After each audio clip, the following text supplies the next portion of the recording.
A gente vai falar hoje de um assunto que você deve estar pensando neste momento, mas que calor, né? Pois é, está no ar Arquitetura e Design, sobre tudo que tem fora e dentro de casa. E em qualquer lugar tem esse calorão, esse abafamento que leva a quê? As pessoas a quererem usar ar-condicionado, ventilador e tentarem alternativas para melhorar o conforto térmico. No sofá hoje eu estou com um time de homens só. Ontem eram só mulheres, hoje são só homens. Este assunto, inclusive, são dois engenheiros, certo? Exato. Tu és engenheiro civil. Eu sou um advogado, diretor de distribuição. Pronto, errei, não tem problema. Porque há um engenheiro da CE sentadinho ali me olhando, Gustavo, né? Engenheiro civil, qualquer coisa ele nos socorre ali. Muito bem, então eu estou com Marcelos Oliveira, que é engenheiro civil, e com Daniel Vargas de Farias, que é diretor de distribuição da CE. A gente vai falar com ele sobre essas questões todas que nos preocupam muito, a questão da segurança com os equipamentos dentro de casa, né? Em particular de ar-condicionado. Nós temos falado sobre isso recentemente em função desses sinistros que ocorreram no Rio de Janeiro, e a gente lembra muito bem de outros que ocorreram muito tristes pelo estado.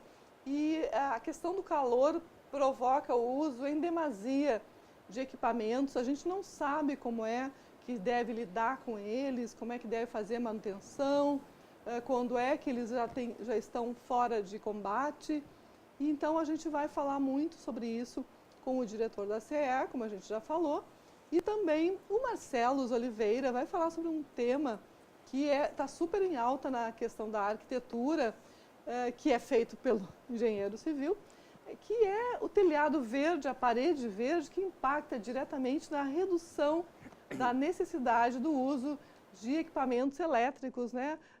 Do uso de energia elétrica para refrescar os ambientes, como é o caso aqui do estúdio, que a gente precisa de ar-condicionado constantemente. Mas eu quero agradecer muito a presença de vocês aqui. A gente vai aprender muito hoje e vai ser muito útil, porque a gente precisa ajudar as pessoas também a usarem as suas casas, seus equipamentos com segurança e com informação, né? E eu já falava com o Daniel antes de começar o programa a respeito de uma entrevista que eu tinha assistido na TV, de que as pessoas deveriam informar quando tivessem equipamentos novos. Eu falava, Daniel, não lembro se foi aqui em Porto Alegre, foi em São Paulo. Sim, fui eu que dei a entrevista. Então, estamos com a pessoa certa no nosso sofá para falar sobre esses assuntos. Se você tiver alguma dúvida, nós estamos com o nosso tablet a postos para conversar com você por WhatsApp. O número vai aparecer aí na tela. Você pode mandar comentários, perguntas, dúvidas, que a gente passa aos nossos entrevistados. O Marcelos, que vai falar sobre telhados e paredes verdes, ele implantou aqui no estado, aqui em Porto Alegre, a maior área de telhado verde, é isso, né, Marcelos? Exatamente. Do Brasil, do Rio Grande do Sul. E mais de 5 mil metros quadrados. E não é coisa de bairrista, né? Não é coisa de bairrista daí. É verdade, é trilegal. Muito bem, a gente vai agora ao intervalo comercial para você pensar o que quer nos perguntar. Nós estamos também a seu dispor pelo Facebook. Eu estou fazendo meu Watch Party. Meus seguidores estão podendo acompanhar o programa agora.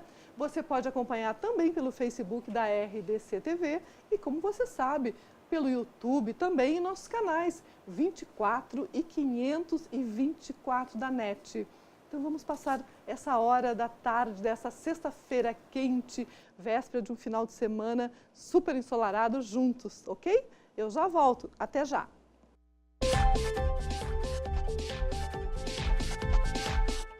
Estamos super bem acompanhados. Olha só, Cris Finkelstein, César Prestes, Paulo Leônidas, Moacir Cruxim Amado, um beijo para ti, Moacir. André Fantinel, Ana Lúcia Romrich, nos acompanha com frequência ela, Fernanda Weiner. Gente, muito obrigada pela companhia nessa tarde. Vamos começar falando desse assunto que eu mencionei no começo, como um assunto sério do programa de hoje, a respeito do uso de equipamentos dentro de casa e, em particular, do equipamento de ar-condicionado.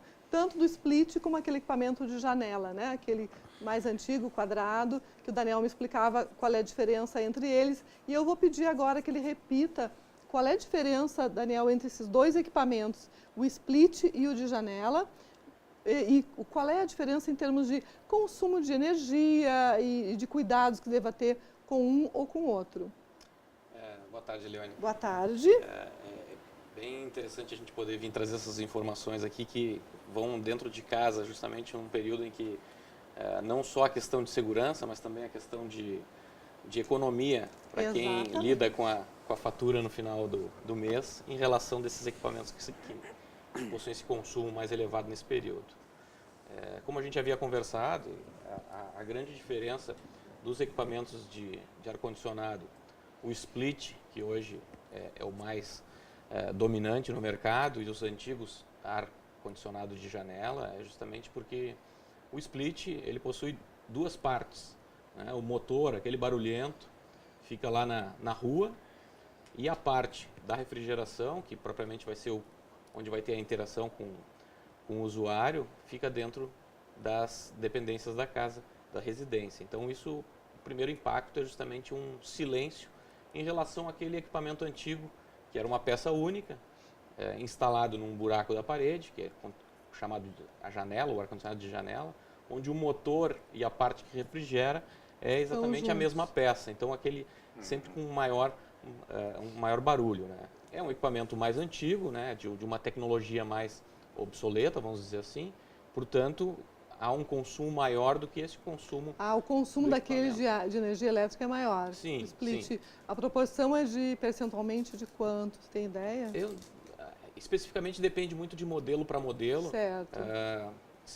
Isso vem muito no manual de cada equipamento e de marca para marca também, porque tem lá variação. aquele selo do Procel, nesses novos equipamentos, né, indicando qual o equipamento mais econômico e aquele que gasta um pouco mais. Por ali o consumidor também, no momento de adquirir o seu equipamento, pode se basear nesse sentido. Porque ainda são produzidos equipamentos, esses mais antigos de janela, né? Sim. Eles ainda estão no mercado, acho que em função até dos prédios mais antigos, que tem um local específico para colocá-los. Eles, em geral, ficam abaixo da janela, né? Então, normalmente... E o ideal é no alto, né? Normalmente, como esse equipamento é para um condicionamento de ar, eles são produzidos para todas as regiões. Muitas vezes é para o frio, outras vezes para o calor, né? Então, em sendo numa região onde se precisa o equipamento para o frio, o local ideal é se instalar embaixo da peça. Em sendo um local onde a gente quer trabalhar com ele para combater o calor, o ideal é instalar na parte de cima. Por quê? Porque o ar frio vai descer e o ar quente, quando for trabalhar com ar quente, vai subir.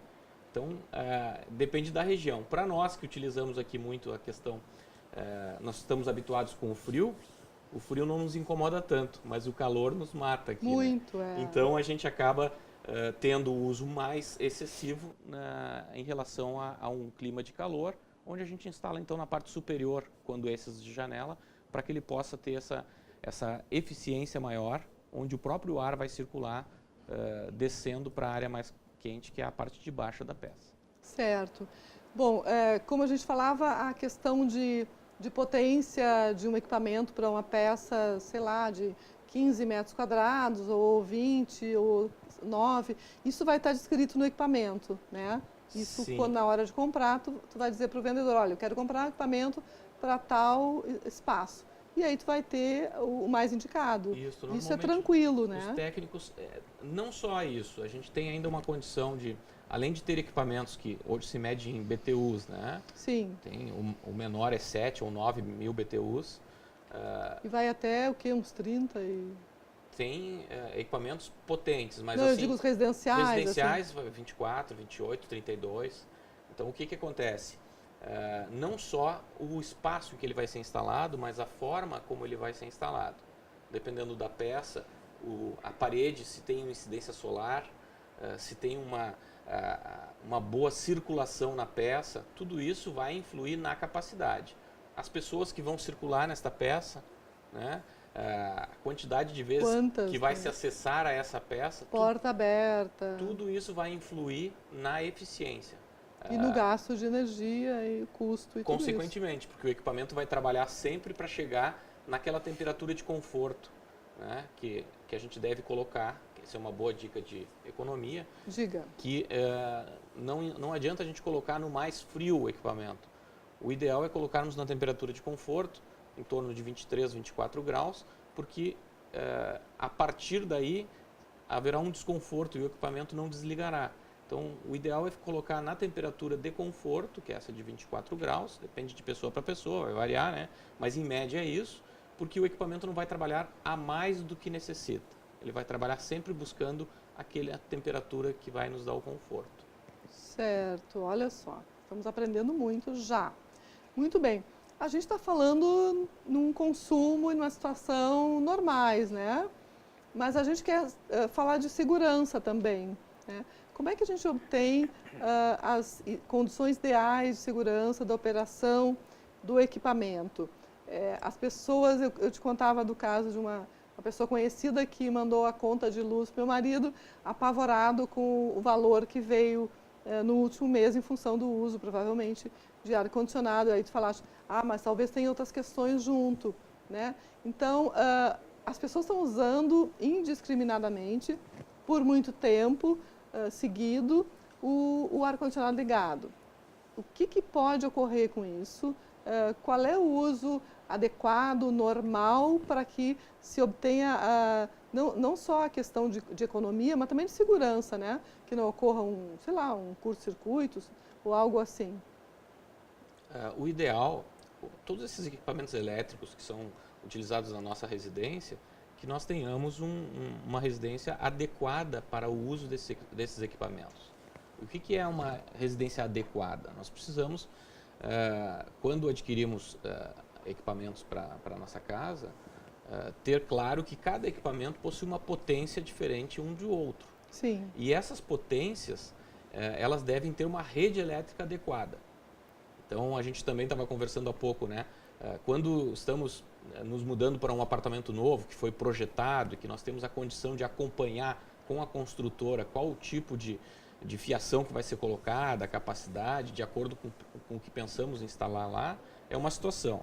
Quando vamos nos mudar para um apartamento ou casa que não sabemos que tipo de hábito tinha a família que morava lá e nós vamos com os nossos equipamentos, é uma outra. Então, é preciso estar adequado a potência dos nossos equipamentos àquela fiação. Porque o que não se muda é a nossa voltagem, aqui em Porto Alegre, por exemplo. Então, se eu tenho mais potência de equipamentos, eu vou ter que ter mais espaço para essa corrente elétrica. O que eu quero dizer com isso? É o tamanho do fio, o disjuntor que vai estar instalado na nossa casa. Disjuntor, às vezes, as pessoas acham que é um problema porque caiu o disjuntor, desarmou o disjuntor. Que bom! Que bom que ele desarmou. Ele é um equipamento de proteção, ele está lá para sinalizar que há um problema, um consumo excessivo que pode colocar em risco. Agora, ele também pode estar sinalizando que aquele condutor está aquecendo e ele está subdimensionado. Para se fazer a devida revisão, a gente precisa consultar um técnico especializado, um profissional capacitado, né? Nós temos Porto Alegre, o Rio Grande do Sul tem bons técnicos formados que possam fazer uma avaliação interna dos seus equipamentos. Agora, depende muito do equipamento que vai se ter lá. Então, a carga que se coloca dentro da residência é o que vai exigir toda a distribuição elétrica dentro do apartamento, ou da casa, né? Certo, mas assim, o ar-condicionado ligado o tempo todo não deve ser a condição ideal de uso, né? Ele não é feito para ficar ligado. O equipamento, estou falando de um split, do equipamento residencial, não de uma empresa que tem ar-condicionado central, que fique 8 horas por dia trabalhando, mas um ar de uma casa, de uma residência, um split de 24 mil BTUs, uma coisa normal, assim. Sabe, Leone, que não há riscos. Primeiro, todo equipamento elétrico é um risco, né? Mas eles são bem pequenos se nós estivermos com a rede adequada. Ah, entendi.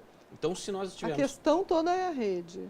Se a nossa residência está adequadamente com uma instalação correta, com fios na dimensão adequada, com os disjuntores adequados, porque pode acontecer do disjuntor ficar caindo e um eletricista que não é capacitado ir lá e diz assim, vou lhe resolver o problema. E ele bota um disjuntor mais forte. Isso não é solução.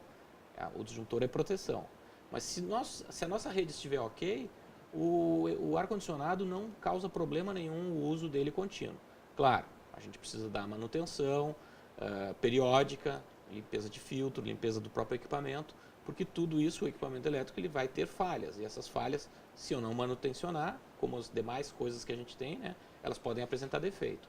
Mas, sob o ponto de vista de sobrecarga de rede, se estiver adequadamente instalado a rede interna e comunicado à CE, no nosso caso, que possui aquela carga na sua unidade consumidora, isso também não vai gerar nenhum problema.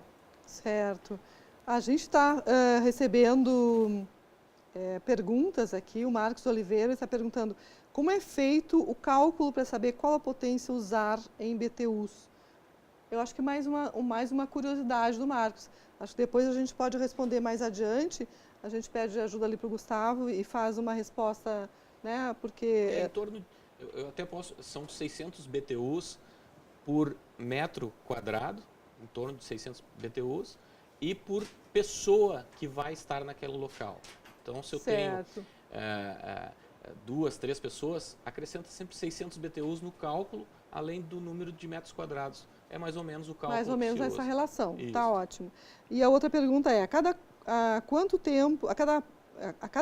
tempo tem que trocar ou revisar o gás do split? Isso vai de acordo com o desempenho do equipamento, né?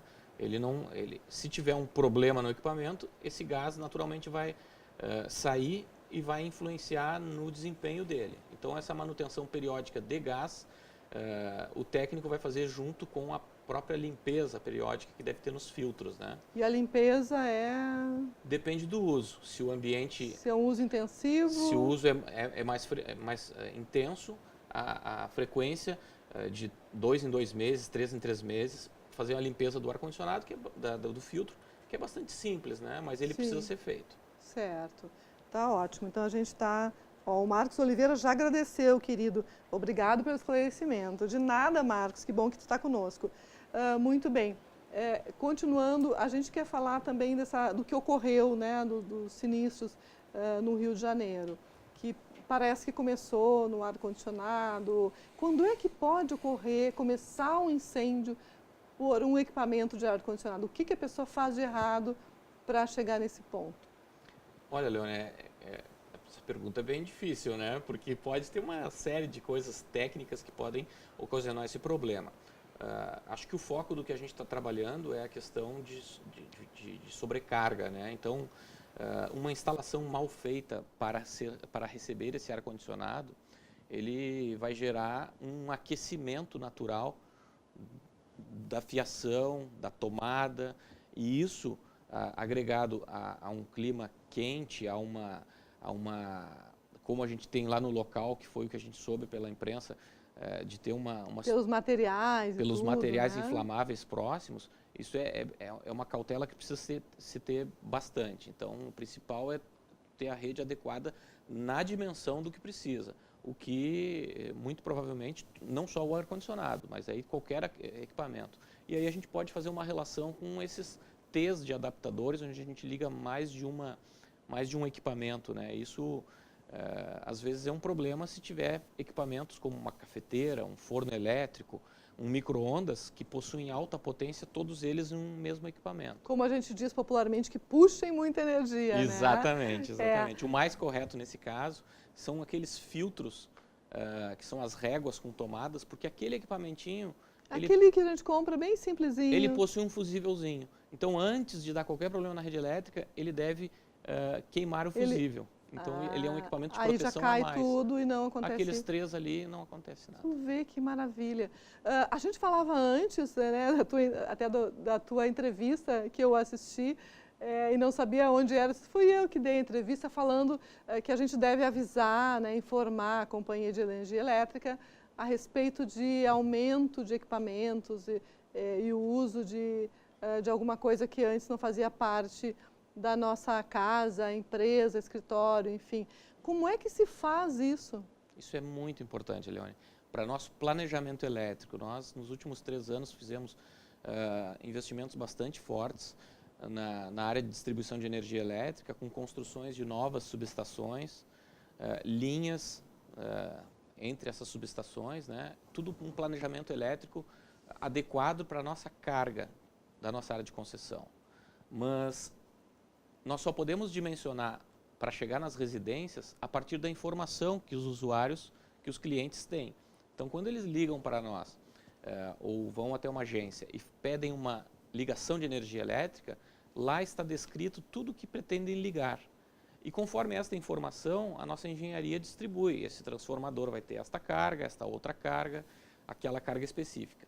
Depois que está ligada a luz, a gente vai no mercado, compra um ar-condicionado a mais, compra uma lava-roupa que não tinha. O que acontece? Essa informação ela está perdida e nós, da concessionária, nós não temos como saber e fazer um dimensionamento adequado.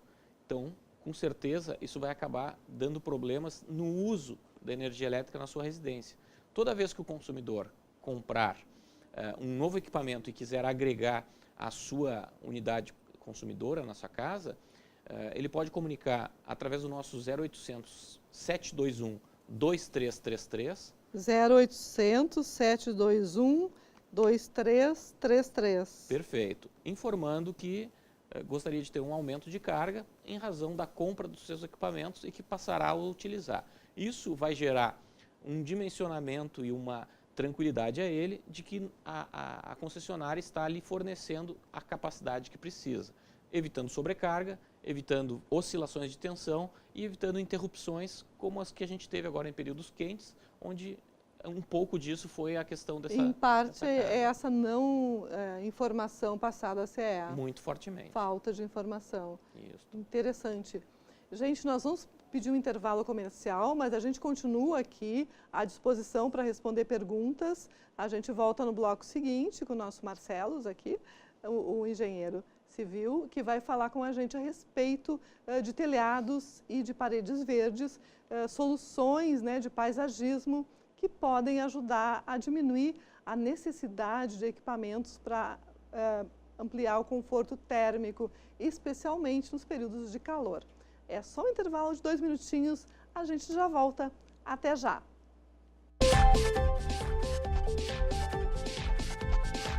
Voltamos com o nosso Arquitetura e Design.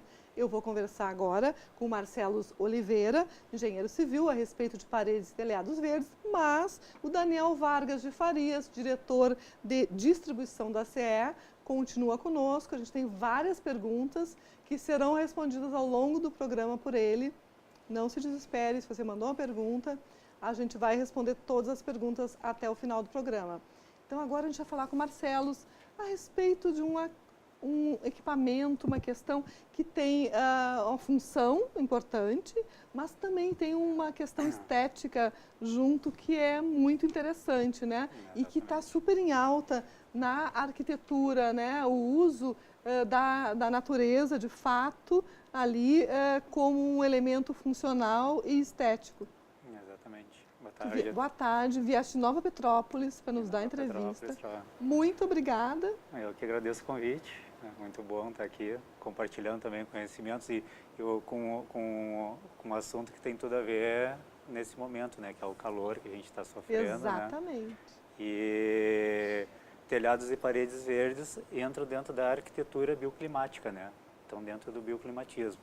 Com isso a gente, quando façando um projeto de parede, de telhado ou do próprio jardim, a gente pode aplicar técnicas de bioclimatismo que vai fazer com que a tua residência possa consumir menos energia, porque ela a gente vai estar fazendo uso da natureza para regular a temperatura da casa.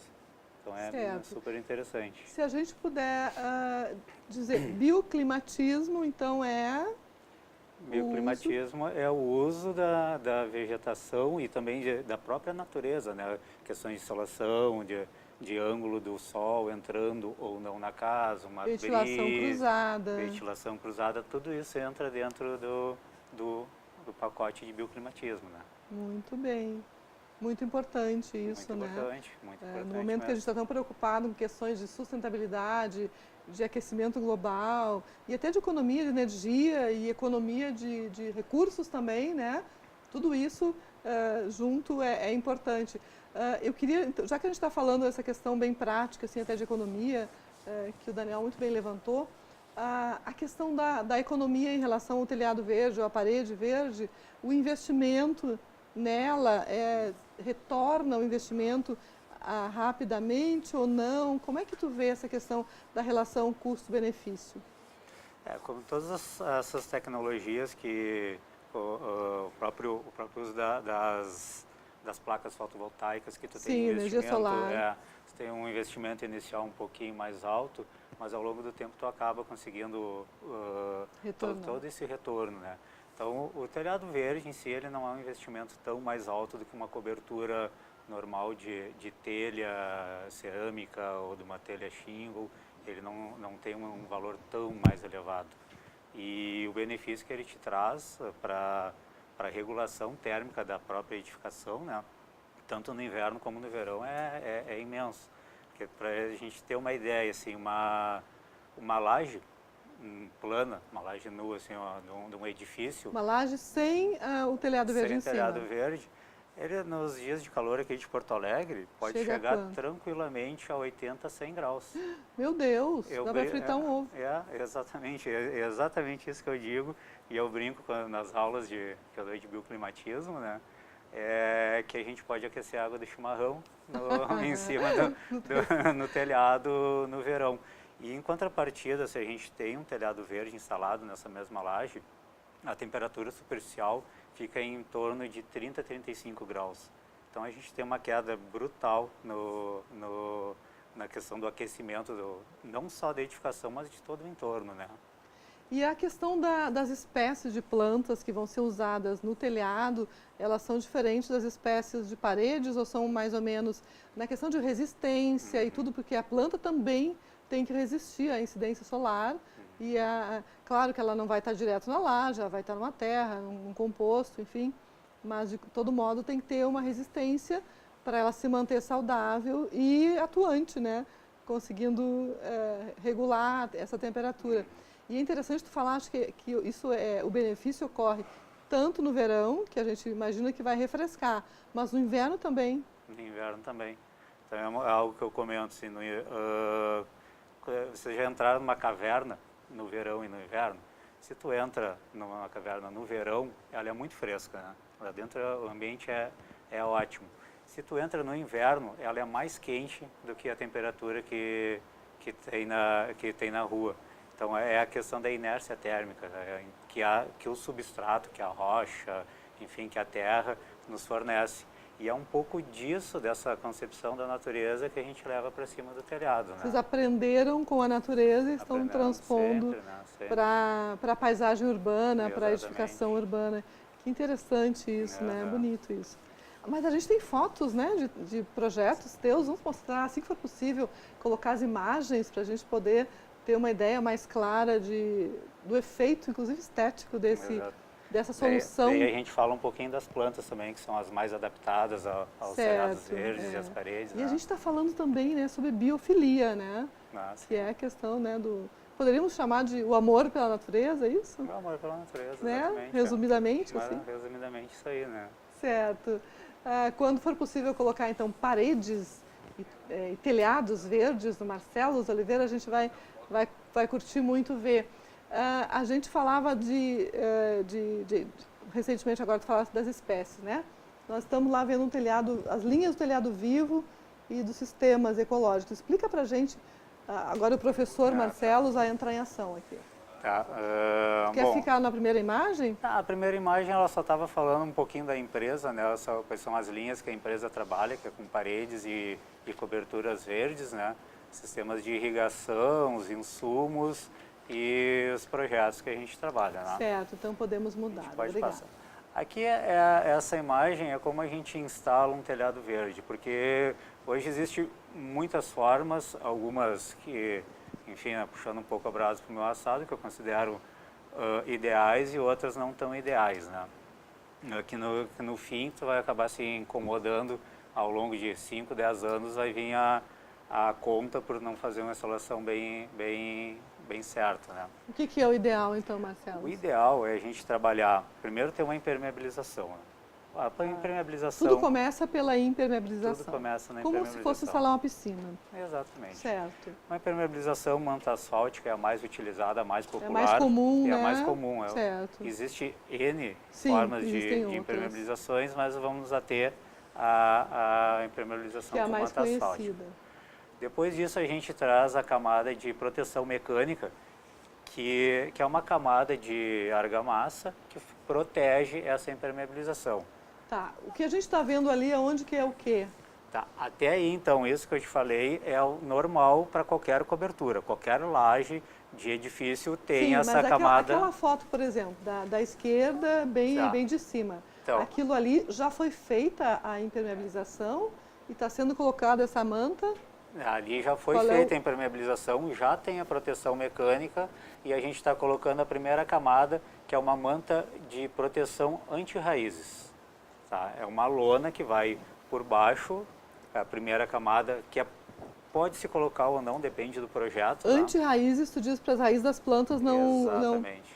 Pra dar algumas plantas são terríveis, né? Elas vão indo, entram até em dutos, né? Exatamente. De instalações hidráulicas, né? E acaba ocasionando grandes problemas. Grandes danos, né? Então, tem que saber escolher as espécies, né? É demais, Muito bem. A gente está vendo aquelas bolsinhas ali, acho que não está na ordem, não sei. Não, é lá em cima, daí a gente vai para a direita, que é a instalação, ó, depois da camada anti-raiz, a gente faz uma instalação de uma bandeja. Essa bandeja, o que ela faz? Ela é uma bandeja que ela vai atuar como anti-raízes também, e ela vai atuar como principal, que eu acho que é o que a gente pode dizer o coração para funcionar bem o telhado verde, que é uma bandeja que retém água. E aí está o grande segredo da sustentabilidade do teu telhado verde. Porque tu vai ter um local que vai reter água, no caso esse sistema ali retém 17 litros por metro quadrado de água, que em épocas de seca, a planta vai se aproveitar dessa água retida e vai nutrir ela. Sim, porque num telhado não existe irrigação. Pode existir. Pode existir ou não. Isso aí depende do projeto. Ou não. Ou não. Estamos mostrando uma solução que prescinda da irrigação. Exato, porque na verdade a gente até tenta dentro dos nossos projetos não utilizar a irrigação, por uma questão de sustentabilidade, né? Quanto mais dependente de um sistema externo, né? mais custos você vai ter na tua, não só na implantação, mas custos de manutenção, né? Porque como todo equipamento, ele precisa de uma manutenção e a irrigação ela vai precisar de manutenção. Certo. Dá para voltar só um pouquinho ali na outra imagem, só para concluir então como é que é as fases do... Depois disso, as bolsinhas ali que você está falando é o substrato, que dependendo do local a gente tem que levar ensacado. Que é aquela terrinha onde são colocadas as plantas, em bom português.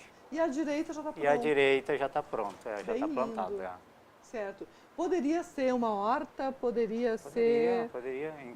Inclusive, acho que a gente tem imagens aí de uma horta no telhado. Certo. Podemos mudar as imagens agora para a seguinte. Essa é de parede verde, né? O sistema de parede verde. O sistema, os vasinhos ali, o que difere se a parede verde é que a parede verde ela é extremamente dependente de uma irrigação. Sim, é o que eu queria chegar. No caso da parede verde não tem como, né? É muito difícil. Ela é muito difícil tu trabalhar sem uma irrigação automatizada. Então, ela, em termos de sustentabilidade, ela é um pouco menos sustentável. A não ser que fosse um painel só, né? Exato, uma coisa bem pequena. Algo um pouco mais restrito ali, tu até é compacto. Tem acesso, isso, aí até pode.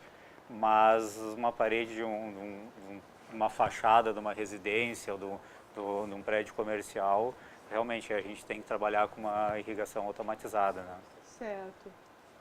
Olha que lindo. Então aqui a gente tem um exemplo um pouco de plantas que a gente pode utilizar no telhado verde, né?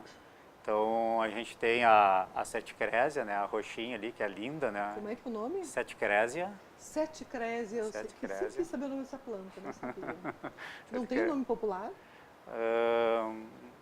Nome popular, eu chamo sempre de Sete Crés, tá bom, agora tá bem. não me ocorreu mais E o nome essa popular. outra que agora está em primeiro plano? Essa aí é o sedum, é uma planta super adaptada ao telhado verde.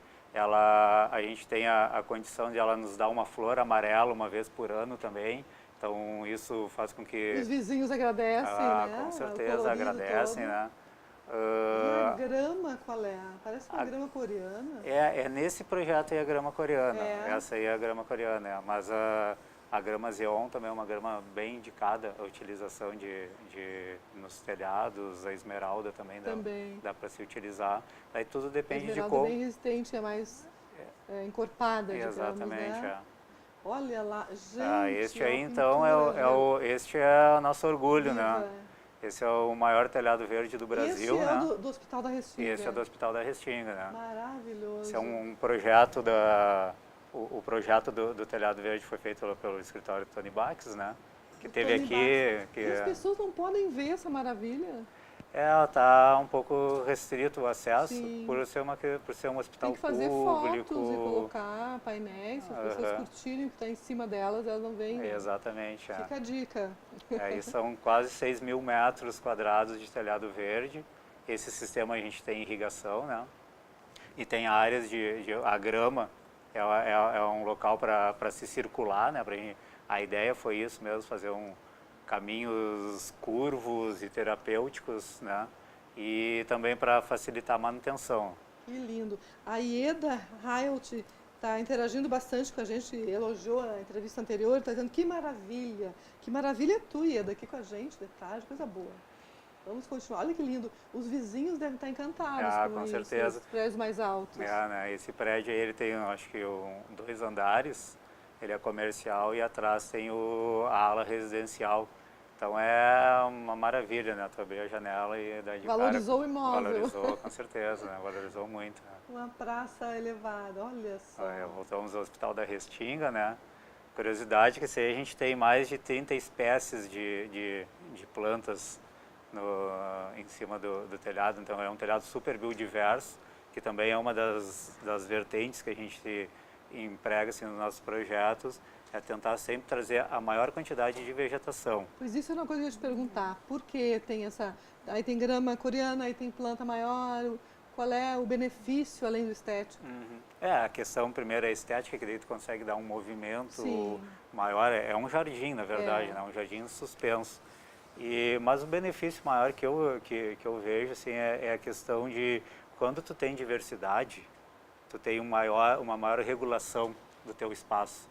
Então, se tu trabalha com apenas uma espécie e essa espécie ela é acometida de alguma doença, acaba o teu jardim todo. Acaba o teu jardim todo. Enquanto se tu tem 10, 20, 30, 50 espécies, tu acaba tendo uma regulação maior. Morreu uma espécie, o jardim continua bonito, ele continua belo, porque tem outras espécies que vão tomando conta. E olha a parede verde, agora que linda. Essa aí é a parede verde da piscina do edifício Artse, ali na Cidade Baixa, até inclusive entrou a foto agora. São 80, no total dá uns 80 metros de parede verde. E são plantas que estão super bem, né? Elas estão super bem. em vigor, incrível. Que a ideia, assim, quando a gente desenvolveu esse sistema, foi pensar primeiramente na planta, né? Em fazer um sistema, um vaso em que o sistema radicular da planta conseguisse se desenvolver e que a gente tivesse uma planta sadia e diminuindo a questão da manutenção. Então ela tem um espaço bom de desenvolvimento radicular. E a gente usa um substrato também muito leve e muito bom, muito nutritivo para as plantas. Né? Às vezes eu vejo paredes verdes em lugares com incidência solar intensa e com samambaias coitadas. Não dá. É óbvio que em poucos meses vai acabar uma parte do jardim. Né? Esse é um exemplo, esse é uma fachada oeste, aí nós utilizamos vegetação bem forte mesmo, assim, bem rústica para conseguir resistir, porque é uma insolação, pega sol o dia inteiro, assim, né? Um sol muito forte, assim mesmo. Ficou muito bonito. Essa aí eu brinco que o verde está invadindo o cinza, né? O concreto, está invadindo todo o prédio. E realmente está muito bonita essa parede aí. E o cinza, que está super em alta na arquitetura, combina muito bem com verde, aliás, com qualquer cor. Dá um contraste bom, né? Olha que bonito. E aquela pendente ali rajadinha também, meio roxinha, que é uma planta bem de vó também. Como é que é o nome dela? O lambari, que a gente chama lambari roxo. Ela tem um risquinho, parece um peixinho, isso, né? Isso, eu estava tentando lembrar. Ela é parente da sete crés, aquela que a gente falou. Sim, as roxinhas, eu adoro plantas roxas. Ela também é super forte, super resistente e quebra todo te dá um colorido, né, no projeto, né? Muito bom. A Ieda, que está nos acompanhando, está dizendo que isso é um bálsamo para a alma, está perguntando agora, é lindo, mas não é difícil de conservar, eu acho que tem que repetir aquela questão da irrigação, né? As paredes verdes, elas realmente precisam de uma irrigação. Sim. A menos que seja uma coisa baixinha, pequena, um muro baixo, né, que a pessoa consiga ir lá e tenha paciência, tempo, e o comprometimento e tem que ir lá mesmo, senão a planta morre. Porque não adianta tu ter a planta ali num vasinho, ela ser um bibeloto e esquecer dela, tu vai pra praia, fica 15 dias na beira da praia curtindo e esquece da tua plantinha ali, né? Então realmente a parede ela é mais dependente da irrigação, né? Sim. E o telhado, a manutenção que ele dá é uma manutenção, dependendo do tipo de telhado, né? Que a gente tem tipos de telhados. É pequena. Ela é menor, assim, ela não é tão grande, não. Mas muito obrigada por enquanto. A gente vai a outro intervalo comercial, 1 minutinho, 2 minutinhos só, e a gente volta. Fica aí na nossa companhia.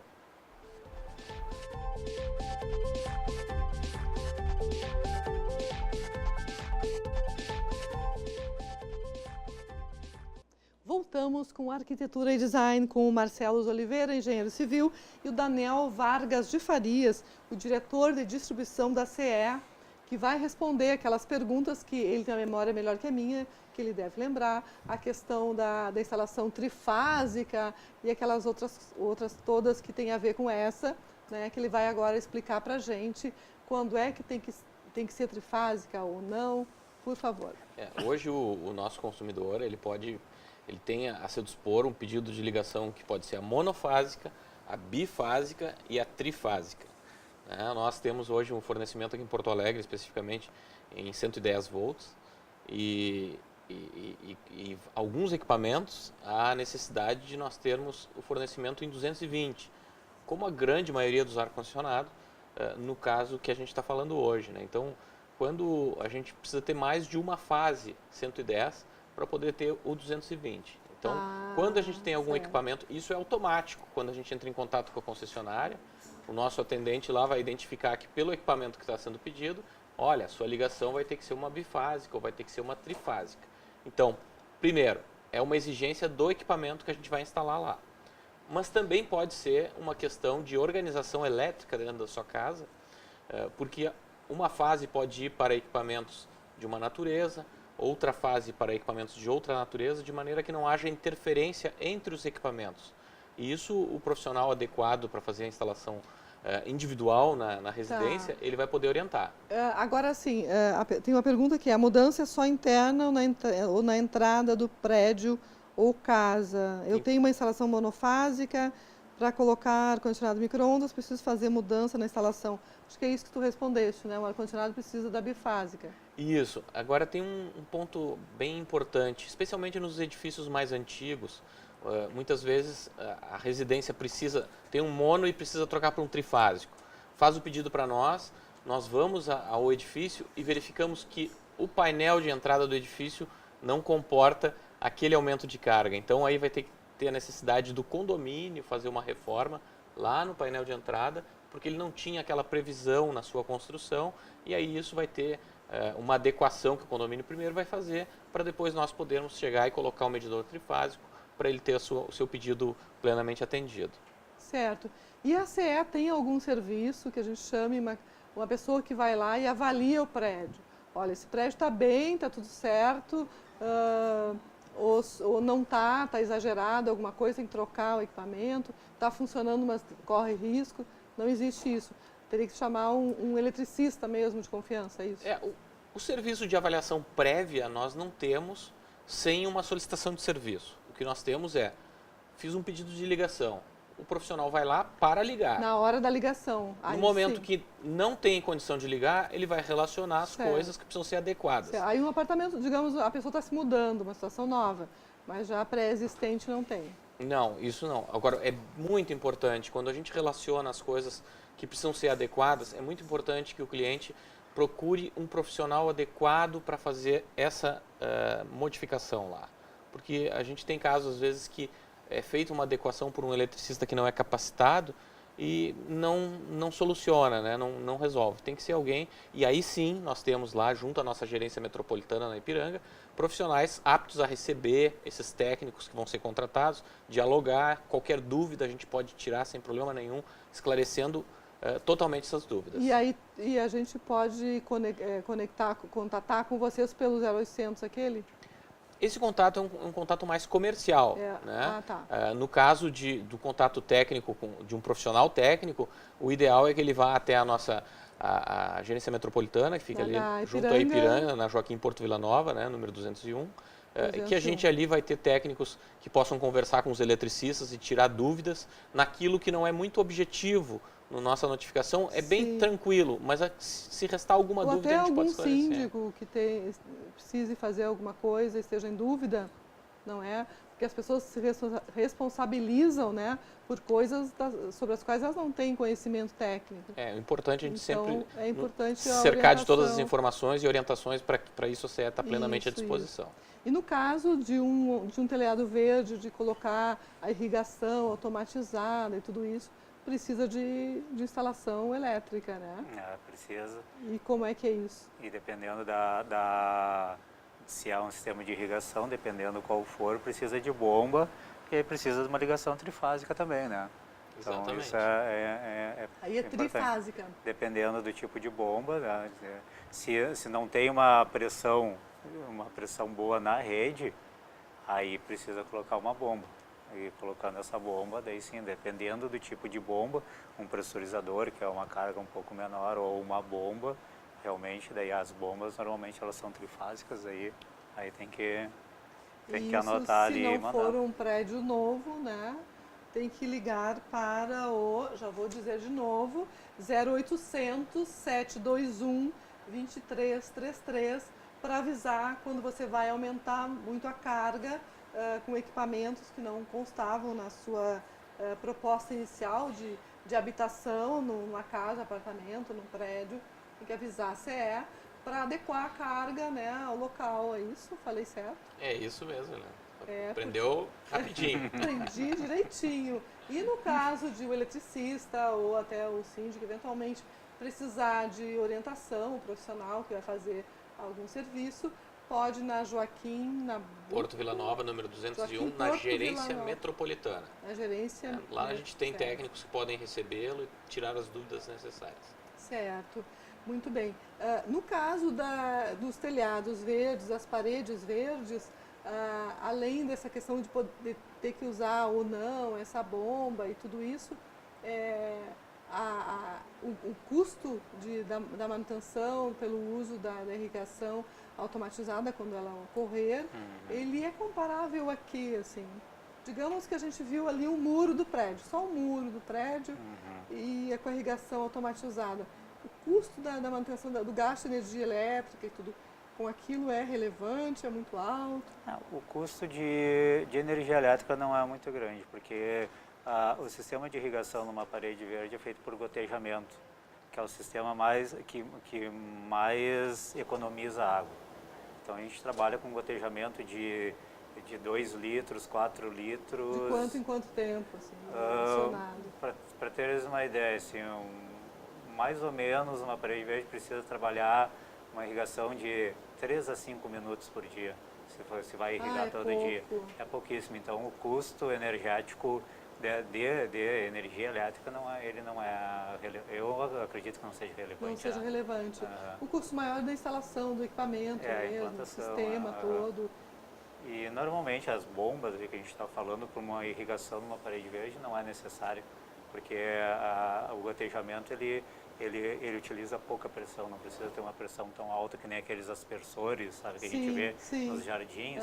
Aquele ali sim, ali a gente precisa trabalhar com uma pressão mais alta na rede hidráulica e aí sim, às vezes precisa ter uma bomba. E me diz uma coisa, a gente poderia estimar por metro quadrado o custo de uma parede verde ou de um telhado verde? Como é que a gente pode ter uma ideia? Assim? O telhado verde, hoje a gente trabalha, sempre vai ter, depende, né? Sempre tem depende, né? Sempre tem depende. Mas basicamente assim, um telhado verde, a gente tem telhados verdes intensivos e extensivos. Os intensivos são telhados que têm uma camada de substrato mais alta e com isso tu tem uma vegetação de porte mais alto. Mais raiz. Isso, exatamente. Então esse é um telhado que vai te dar mais manutenção e é um telhado que tem um custo de implantação um pouco maior. Vai trabalhar ali em média talvez R$300 o metro quadrado. 300 a 400, depende do projeto paisagístico. Sim, entendi. Né? E o telhado, que é o mais, digamos que a gente mais instala, que são os extensivos, que são telhados com baixa altura de substrato, que trabalha de 5 a 10 centímetros. Esse é menos. Esse aí a gente consegue, hoje a gente está conseguindo trabalhar em média de 150 a R$200 o metro quadrado. Muito bem, porque a gente sempre quer saber quanto custa, né? Enfim, é da vida, a gente tem que se prevenir com relação aos gastos, enfim, o que pode investir em cada coisa. Mas a questão da sustentabilidade, economia energética, são coisas muito sérias que a gente tem que aproveitar dos recursos naturais para reduzir isso e ter um mundo mais saudável, né? Uma terra mais saudável. De maneira geral. Muito obrigada a vocês dois, Marcel, Daniel, obrigada pelo tempo de vocês, que é um bem tão precioso que a gente tem, obrigada a CE. A gente vai se despedir, né?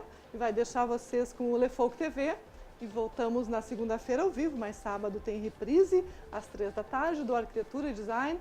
Um ótimo final de semana, toma um solzinho, segunda-feira volta com a gente, que a gente vai estar aqui te esperando no Arquitetura e Design, sobre tudo que tem fora e dentro de casa. Beijo, até lá!